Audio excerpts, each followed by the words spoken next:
Hello everyone, welcome to online study point. आज है 4 जुलाई और आज की इस वीडियो में हम 4 जुलाई से रिलेटेड करंट अफेयर के सभी इंपॉर्टेंट क्वेश्चन को कवर करेंगे। तो यदि आप लोगों को इस वीडियो की पीडीएफ चाहिए, आप हमारे इस मोबाइल एप्लीकेशन को इंस्टॉल कर सकते हैं, जिसमें आप लोगों को डेली क्विज, फ्री पीडीएफ और पर डे के करंट अफेयर का ऑडियो भी मिल सकेगा। साथ ही आप हमारे इस टेलीग्राम चैनल से भी जुड़ सकते हैं, लिंक डिस्क्रिप्शन बॉक्स में दी हुई है। स्टार्ट करते हैं हमारा पहला क्वेश्चन। हाल ही में किस अफ्रीकी देश ने चाइना के साथ $10 बिलियन के हिंद महासागर बंदरगाह परियोजना को शुरू करने की घोषणा की है? तो ये शुरुआत की जा रही है अफ्रीकी देश तंजानिया और चाइना के बीच। ये समझौता है $10 बिलियन का। तो ये सब समझने के लिए सबसे पहले आप लोगों को समझना होगा BRI प्रोजेक्ट यानी कि बेल्ट एंड रोड इनिशिएटिव पहल, जो कि चाइना की ही पहल है। ये पहल है क्या, तो इसके बारे में पहले भी मैंने आप लोगों को बताया था। चाइना क्या चाहता है कि जो अफ्रीकी देश है और यूरोपियन देश है, मोस्टली कंट्रीज से ये जल और थल मार्ग से ईजिली कनेक्ट होना चाहता है। मतलब कि इसके व्यापार में किसी भी तरह से रुकावट ना आए, इसका सामान इन कंट्रीज में ईजिली पहुंच सके, इसके लिए ये इन कनेक्टिविटी को बढ़ावा देने में ध्यान दे रहा है। इसे आप ऐसे भी समझ सकते हैं जैसे कि आप लोगों ने जम्मू कश्मीर वाले एरिया में पढ़ा है। हालांकि अब तो आप लोगों को ये रट चुका होगा CPEC corridor, China Pakistan economic corridor. ये जो कॉरिडोर है ये चाइना को कनेक्ट कर रहा है पाकिस्तान से, भारत के रास्ते होते हुए ये ग्वादर पोर्ट को कनेक्ट करेगा चाइना से। इसके बाद ग्वादर पोर्ट से लगा हुआ है ईरान का चाबहार पोर्ट। इस चाबहार पोर्ट से आगे यदि जाएंगे तो कौन सा स्ट्रेट है? Hormuz strait. इस स्ट्रेट के माध्यम से आगे अरेबियन कंट्रीज़ में चाइना का सामान पहुंच सकेगा, इसका व्यापार अच्छे से चल सकेगा। फिर यदि हम आए हिंद महासागर वाले एरिया में, वियतनाम, सिंगापुर, इधर से होते हुए यदि आप देखेंगे तो इंडियन ओशन में इसकी सबसे मजबूत पकड़ ये अब बन चुकी है श्रीलंका में। श्रीलंका में एक पोर्ट का नाम मैंने आप लोगों को याद करवाया था, दैट इज़ हम्बनटोटा पोर्ट। ये चाइना के द्वारा ही डेवलप किया गया है। हालांकि ये तो है श्रीलंका का, लेकिन श्रीलंका इसके कर्ज में डूबा हुआ है। इसके कारण ये जो हम्बनटोटा पोर्ट है ये चाइना ने इससे 99 साल के लिए लीज पर ले लिया है। इसके बाद अभी कुछ दिन पहले मैंने आप लोगों को बताया था कि ये जो केन्या है, अफ्रीका महाद्वीप का एक देश है, केन्या में एक पोर्ट है जिसका नाम है लामू पोर्ट। इसी लामू पोर्ट पर लैपसेट प्रोजेक्ट, इसकी शुरुआत की गई है। लैपसेट प्रोजेक्ट है क्या? LA से लामू, P से पोर्ट, SS से साउथ सूडान, ET से इथियोपिया। मतलब कि इन कंट्रीज़ को, केन्या, साउथ सूडान और इथियोपिया को ये इस पोर्ट के माध्यम से कनेक्ट कर सकेगा ताकि इसका भी व्यापार यहाँ सुलभ हो सके। अब ये जो आप देख रहे हैं केन्या, इसके जस्ट नीचे स्थित है तंजानिया, जिसकी हम बात कर रहे हैं। तो देखिए तंजानिया में आप लोगों को 2 पोर्ट दिख रहा होगा। ऊपर केन्या है, केन्या के 2 पोर्ट है लामू और मोम्बासा। मोम्बासा की हम बात नहीं कर रहे हैं, लामू के बारे में हमने डिस्कस किया है। और अब हम बात कर रहे हैं तंजानिया के इस पोर्ट की, जिसका नाम है बागामोयो पोर्ट। हालांकि एक और पोर्ट है जिसका नाम है डार ए सलम। तो चाइना के द्वारा इस बागामोयो पोर्ट को डेवलप किया जा रहा है। तो चाइना क्या चाहता है? अफ्रीकी देश में अपनी पकड़ मजबूत बनाना चाहता है। पहले केन्या के साथ ये मजबूत हुआ, इसके बाद अब ये तंजानिया के साथ भी अपने ये रिश्ते, आर्थिक संबंध मजबूत बना रहा है। यदि आप देखेंगे तो यहाँ से होते हुए बाबे मंडल, फिर स्वेज कैनाल होते हुए ये आता है मेडिटेरियन सी, जहाँ से यूरोप में भी इसका माल सुगमता के साथ पहुंच सकेगा। ये है पूरी चाइना की स्ट्रैटेजी। आई होप ये पूरा बेल्ट एंड रोड इनिशिएटिव का जो भी कारनामा है आप लोगों को अच्छे से समझ में आ गया होगा। इससे भारत को चिंता है। चिंता इसलिए है क्योंकि आप जानते ही हैं भारत की सबसे ज़्यादा मजबूत पकड़ ये इसी इंडियन ओशन में रही है और इसी इंडियन ओशन में ये अपनी पकड़ जमा रहा है चाइना। तो भारत को सबसे ज़्यादा चिंता इस बात की है कि ये जो शातिर चाइना है ये पश्चिमी और दक्षिणी हिंद महासागर का जो एरिया है, कौन सा एरिया? पश्चिमी हिंद महासागर मतलब कि इधर का एरिया, और दक्षिणी हिंद महासागर मतलब आप कह सकते हैं श्रीलंका वाला एरिया। इन क्षेत्रों का उपयोग ये सैन्य उद्देश्यों और परियोजना शक्ति के लिए इन पोर्टों का इस्तेमाल कर सकता है। तो अब यदि हम बात करें तंजानिया की, भारत और तंजानिया के संबंध की यदि हम बात करें तो भारत तंजानिया का सबसे बड़ा व्यापारिक भागीदार देश है, जिसका विदेशी व्यापार का 16% हिस्सा है। और इसी में ये प्रोजेक्ट शुरू करने जा रहा है चाइना। और आप लोगों के लिए साइंस की ये जो नई PDF लॉन्च की गई है, जिसमें आप लोगों को जनरल साइंस से रिलेटेड 7000 से अधिक प्रश्न ये मात्र 21 रुपये में मिल सकेंगे। क्योंकि किसी भी एग्जाम में साइंस से रिलेटेड क्वेश्चन ये तो पूछे ही जाते हैं। 1 लाइनर फॉर्मेट में ये आप लोगों के लिए PDF है। इसे आप परचेस कर सकते हैं, लिंक डिस्क्रिप्शन बॉक्स में दी हुई है। अगला क्वेश्चन है, भारत के पहले स्वदेशी ड्रोन रक्षा गुंबद इंद्रजाल का निर्माण किसने किया है? इसका निर्माण किया गया है ग्रेने रोबोटिक्स के द्वारा, जो कि हैदराबाद में स्थित है। अब ये है क्या? गुंबद इंद्रजाल यानी कि एक तरह का रक्षा गुंबद है। जैसे कि आप लोगों ने फॉर एग्जाम्पल स्तूप को तो देखा ही होगा, हम सांची के ही स्तूप का एग्जाम्पल लें तो इसका गुंबद आप देख सकते हैं, कुछ इसी तरह से ये इंद्रजाल है। अभी है क्या और क्यों इसका डेवलपमेंट किया गया है? आप लोगों को जम्मू कश्मीर वाला किस्सा भी याद भी होगा। जम्मू कश्मीर में एक एयरबेस में ड्रोन से हमला हुआ था। इसी तरह की सुरक्षा को ध्यान में रखते हुए भारत में इस तरह का ड्रोन डेवलप किया गया है, और ये एक एंटी ड्रोन सिस्टम है जो कि पूरी तरह से स्वदेशी है। मतलब कि इसे बनाने में जो भी टेक्नोलॉजी का इस्तेमाल किया गया है ये पूरी तरह से स्वदेशी है, और इसे wide area autonomous drone defence system भी बोला जाता है, क्योंकि इसे इसी हिसाब से डिज़ाइन किया गया है कि ये ऑटोमेटिक अपना सारा काम कर सकता है। इसकी खासियत क्या है? तो देखिए, ये जो ड्रोन है ये 2000 स्क्वायर के एरिया को प्रोटेक्ट कर सकता है, यानी कि इस एरिया में कोई भी मानवीय गतिविधि या कोई भी हमला करना चाह रहा है तो वो इसमें सफल नहीं हो पाएगा।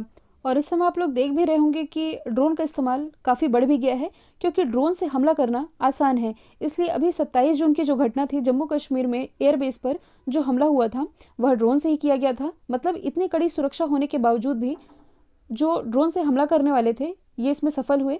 साथ ही इसे राडार से भी कैच नहीं कर पाया गया। अब आप ही सोचिए कि यदि कोई टेररिस्ट इस पर हमला करता, एंट्री करता, तो ये बात तो तय थी कि वह इसमें पकड़ा जाता, तो ड्रोन उन लोगों के लिए सेफ भी है। अब सवाल ये बनता है कि क्या भारत की सुरक्षा के लिए, मतलब कि भारत को पूरी तरह से ड्रोन से कवर किया जा सकता है क्या? कि क्या हमारे पास इतने ड्रोन डिफेंस सिस्टम है कि इतने सफिशिएंट है वो कि LAC और जो LOC वाला एरिया है इन एरिया को एक साथ काउंटर कर सकता है? तो इसका जवाब है नहीं। इतने बड़े एरिया को ड्रोन काउंटर एक साथ नहीं कर पाएगा, क्योंकि भारत की सीमा इतनी बड़ी है और ड्रोन डिफेंस सिस्टम इतने कैपेबल नहीं होते हैं कि इतने बड़े एरिया को प्रोटेक्ट कर पाएँ। क्योंकि देखिए, जो पाकिस्तान वाला एरिया है, मतलब कि पाकिस्तान से तो हम निपट ही लेंगे, हमारे लिए अभी सबसे बड़ी मुसीबत बना हुआ है चाइना, जो कि हमारे कंधे पर ही बैठा हुआ है। और बीते वर्षों में, खासकर 2020-21 के वर्षों में ये देखा गया है कि जो चाइना है ये हाई स्पीड एडवांस टेक्नोलॉजी वाले आर्म ड्रोन बना रहा है और इसकी मिलिट्री एक्सरसाइज भी कर रहा है।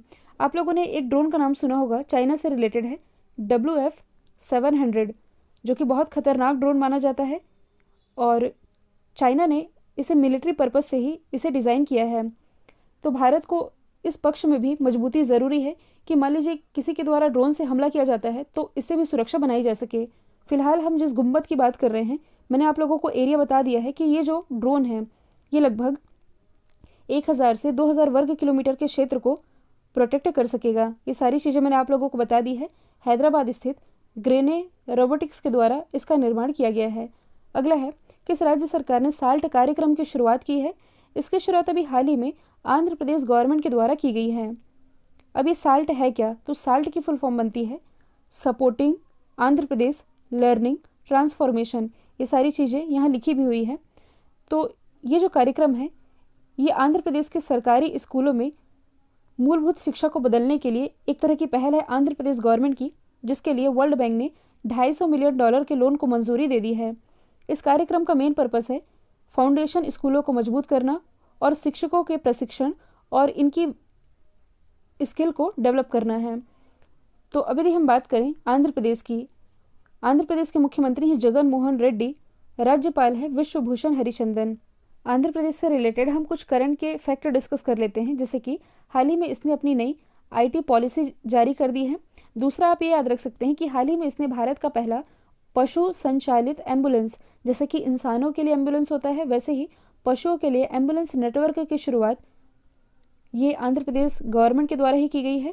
डूइंग बिजनेस इंडेक्स में आंध्र प्रदेश रहा है टॉप पर। अगला क्वेश्चन है, देश का पहला इक्वेटिक किंगडम किस शहर के रेलवे स्टेशन पर खोला गया है? तो इसकी स्थापना की गई है बेंगलोर रेलवे स्टेशन पर। अभी है क्या? तो देखिए, रेलवे स्टेशन में क्या होता है कि कई बार ट्रेन लेट हो जाती है, इस दौरान लंबे समय तक इंतज़ार भी करना पड़ता है। तो कहने का मतलब है कि उस वेटिंग टाइम के दौरान टाइम पास करने के लिए रेलवे की एक पहल है, जिससे कि रेलवे की कमाई भी हो सकेगी। इसमें होगा क्या? तो इसमें मछलियों की दुर्लभ प्रजातियां दिखाई गई हैं। दुर्लभ प्रजातियां कहने का मतलब है ऐसी प्रजातियां जो कि ईजिली देखने को नहीं मिलती हैं। साथ ही विदेशी समुद्री पौधों की कई प्रजातियां इसमें शामिल है। एक तरह का प्रदर्शनी है जिसमें लोग एंजॉय भी कर सकेंगे। प्रति व्यक्ति इसमें 25 रुपये का चार्ज लगेगा। ये पहल की गई है बेंगलोर रेलवे स्टेशन में। अब देखिए, हम रेलवे स्टेशन की बात की जा रही है तो अन्य रेलवे स्टेशनों के बारे में डिस्कस कर लेते हैं जो कि चर्चे में रहे हैं।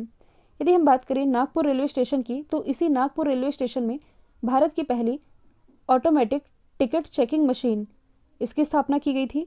लखनऊ के चारबाग रेलवे स्टेशन से भारत का पहला हेल्थ एटीएम जारी किया गया था। इस हेल्थ एटीएम में 50 और 100 रुपये के चेकअप, मतलब कि 50 और 100 रुपये में 16 तरह के चेकअप किए जाते और इसका जो रिज़ल्ट है ये मात्र 10 मिनट में मिल सकता है।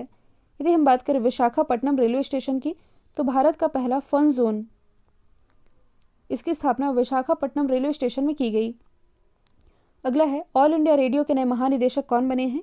ये बन गए हैं एन वेणुधर रेड्डी, जिनकी इमेज आप देख पा रहे हैं। यदि हम बात करें ऑल इंडिया रेडियो की, तो इसकी जो स्थापना है ये हुई थी 1936 में। हेडक्वार्टर नई दिल्ली में है। यदि हम बाकी ऑप्शन की बात करें तो यशवंत कुमार सिन्हा ये भी हाल ही में हमारे नए सूचना आयुक्त बने हैं।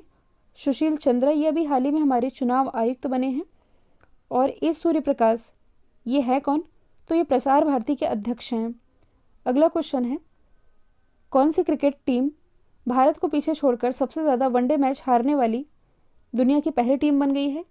तो हाल ही में जो श्रीलंका है ये सबसे ज़्यादा वनडे मैच हारने वाली, कितने वनडे मैच, 428 वनडे मैच हार के ये दुनिया की सबसे ज़्यादा वनडे मैच हारने वाली टीम बन गई है। तो श्रीलंकाई टीम, मतलब कि हारने के मामले में, ध्यान दीजिए यहाँ हारना वर्ड लिखा है, हारने के मामले में इसने भारत को पीछे छोड़ दिया है।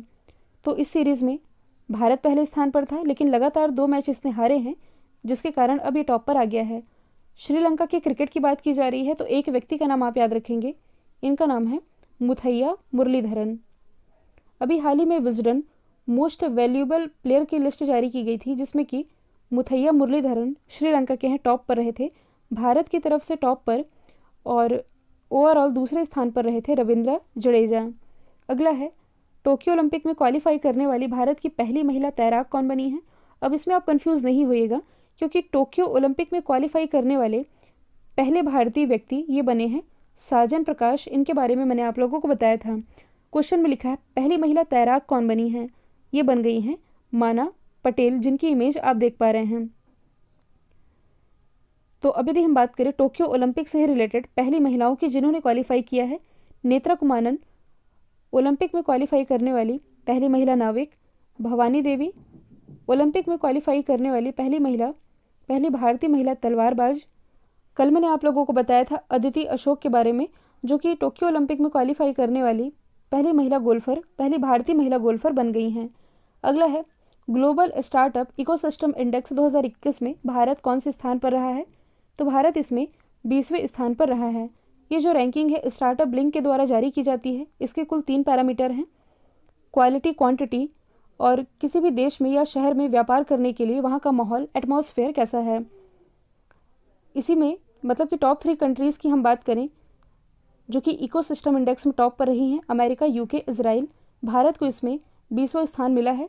यदि हम हाल ही में जारी किए गए अदर इंडेक्स की बात करें तो साइबर सिक्योरिटी इंडेक्स में भारत 10वें स्थान पर रहा है, टॉप पर रहा है अमेरिका। इंटेलेक्चुअल प्रॉपर्टी इंडेक्स यानी कि कृत्रिम बुद्धिमत्ता सूचकांक में भारत 40वें स्थान पर रहा है, टॉप पर रहा है अमेरिका। करप्शन इंडेक्स में भारत पहले 80 नंबर पर हुआ करता था, लेकिन अब भारत इसमें 6 पायदान नीचे आ गया है और भारत की रैंकिंग इस बार 86वीं है। टॉप पर है न्यूजीलैंड और डेनमार्क, मतलब कि इन 2 देशों में सबसे कम करप्शन होता है। अगला क्वेश्चन है, हाल ही में राष्ट्रपति रामनाथ कोविंद ने उत्तर प्रदेश के किस शहर में डॉक्टर अंबेडकर स्मारक और सांस्कृतिक केंद्र की आधारशिला रखी है। तो इसकी आधारशिला रखी गई है लखनऊ में। डॉक्टर भीमराव अंबेडकर की स्मृति में एक स्मारक है और सांस्कृतिक केंद्र है, जिसकी आधारशिला इन्होंने रख दी है। अब यदि हम बात करें डॉक्टर भीमराव अंबेडकर की, जिन्हें भारत का संविधान निर्माता कहा जाता है, और यहाँ ऑप्शन में उत्तर प्रदेश के कुछ शहरों के नाम लिखे हैं जो कि चर्चे में रहे हैं। कानपुर की यदि हम बात करें तो गंगा नदी के किनारे बसा सबसे बड़ा शहर है।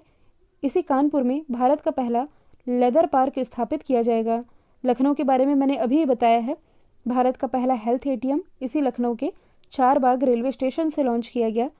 गोरखपुर की यदि हम बात करें तो गोरखपुर का एक प्रोडक्ट है जिसका नाम है टेराकोटा प्रोडक्ट, इसे कुछ समय पहले ही जीआई टैग मिला है।